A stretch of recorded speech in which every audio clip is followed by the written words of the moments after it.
Imagine the global spotlight shifting toward Washington, where every meeting room hums with anticipation. Every handshake could alter billions of dollars in commerce. And every sentence uttered by negotiators is weighed by analysts around the world. This week, India's Commerce Minister Piyush Goyal steps into the heart of the American capital, carrying with him not just the hopes of Indian exporters and investors, but the weight of India's global economic ambitions. On the agenda are trade talks between India and the United States, talks that could reshape the trajectory of two of the world's largest democracies.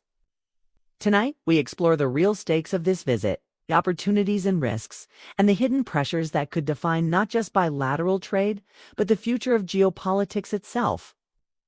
Buckle in, because this isn't simply about tariffs and taxes. It's about power, influence, and India's place in the global order. At first glance, trade negotiations might sound dry, but let's break down what's really happening here. When India and the United States sit across the table, they aren't just discussing imports and exports. They're discussing who will lead in emerging technologies, who will dominate supply chains, who will control access to energy markets, and who will shape the economic institutions of the 21st century. The U.S. comes to the table with concerns over tariffs, digital trade, and India's purchases of discounted Russian oil. India arrives with concerns over market access, visa restrictions, agricultural exports, and protection of its own industries. Each side has its demands, but beneath the surface, each side is also calculating leverage. Who needs whom more? Who can afford to walk away? Who can strike the deal that looks like a win at home but also keeps the relationship intact abroad? For Washington, the priority is clear. They want India to open its markets wider for American goods, whether that's agricultural products, technology, medical equipment, or financial services. The U.S. is also deeply invested in setting global rules on digital trade, intellectual property, and data flows, where American corporations dominate. And let's not forget energy. With Russia under heavy sanctions, U.S. officials are uneasy about India's massive imports of discounted Russian crude oil, which have not only cushioned Moscow's economy, but also challenged the sanctions regime. So when Piyush Goyal enters those Washington halls, he knows that oil is not just a commodity, it's a geopolitical flashpoint, one that will inevitably be raised even if not directly on the agenda. For India, the goals are different but equally vital.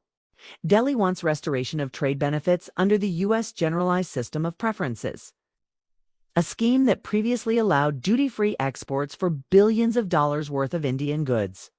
Losing that status hits sectors like textiles, leather, and small-scale industries that employ millions of workers. India also wants greater access for its IT services, the lifeblood of its export economy, and clarity on U.S. visa policies, especially H-1B visas, which remain crucial for India's technology workforce. Additionally, India will push back against agricultural restrictions and demand fairer treatment of its pharmaceutical exports, an area where Indian companies are global leaders but often face regulatory hurdles in the U.S. now. What makes these talks explosive is not just what's on the table, but what's happening around the table. China looms large in the background. For Washington, strengthening trade ties with India is not only about economics, it's about strategy. The U.S. sees India as a counterweight to China in the Indo-Pacific, a partner whose economic growth can anchor regional stability. For India, strengthening ties with the U.S. is not only about accessing markets, it's about diversifying away from China-dominated supply chains and attracting investment that can fuel domestic manufacturing under the Make in India initiative. In other words, every tariff reduction, every trade concession, every agreement on standards is also a move in the larger chess game of containing or countering Chinese dominance. Let's dig deeper into one of the thorniest issues: tariffs. The U.S. has long complained that India imposes high tariffs on products ranging from motorcycles to medical devices. Washington argues that this disadvantages American companies and reduces the potential of bilateral trade. India, on the other hand, argues that its tariffs are necessary to protect domestic industries and ensure economic self-reliance. Lowering them too quickly, Delhi warns, would open the floodgates for foreign competition and hurt local producers. This back and forth has been a sticking point for years, but Piyush Goyal's visit is a chance to find middle ground. The U.S. may push for sector-specific relief, while India may seek phased reductions in exchange for guarantees of investment or technology transfer. Another key issue is digital trade. As more of the global economy moves online, rules governing data flows, cross-border payments, cloud computing, and e-commerce become central to trade policy. The U.S. wants open digital markets, where American giants like Amazon, Google, and Facebook can operate without restrictions on data storage or local competition. India, however, has been cautious, emphasizing data sovereignty, local storage requirements, and rules to protect domestic startups. This clash is not just technical, it's philosophical. Should digital data be seen as a free-flowing commodity across borders, or as a national resource subject to regulation? The outcome of this debate could shape the future of digital economies across the world. And Piyush Goyal's stance in Washington will be closely watched. Energy is another battlefield. India's oil imports from Russia have surged since the Ukraine conflict began, with India purchasing discounted crude despite Western sanctions. The U.S. has tolerated this to some extent, acknowledging India's energy needs, but the patience is not unlimited. Washington wants India to diversify and reduce reliance on Moscow, while Delhi argues that its priority is affordable energy for its people, not playing enforcer for Western sanctions. In private discussions, energy will be a hot topic, with India seeking assurances on stable oil and LNG supplies from the U.S., perhaps in exchange for signaling some gradual recalibration of Russian imports. Let's not forget agriculture. American farmers have long sought access to the Indian market for products like dairy and meat. But India has resisted, citing cultural sensitivities and the need to protect its rural economy. Conversely, Indian farmers want fairer access for products like rice, fruits, and spices into the U.S. market. These disputes may not grab headlines, but they are politically sensitive and affect millions of livelihoods. Any breakthrough here, even a small one, could be touted as a major achievement.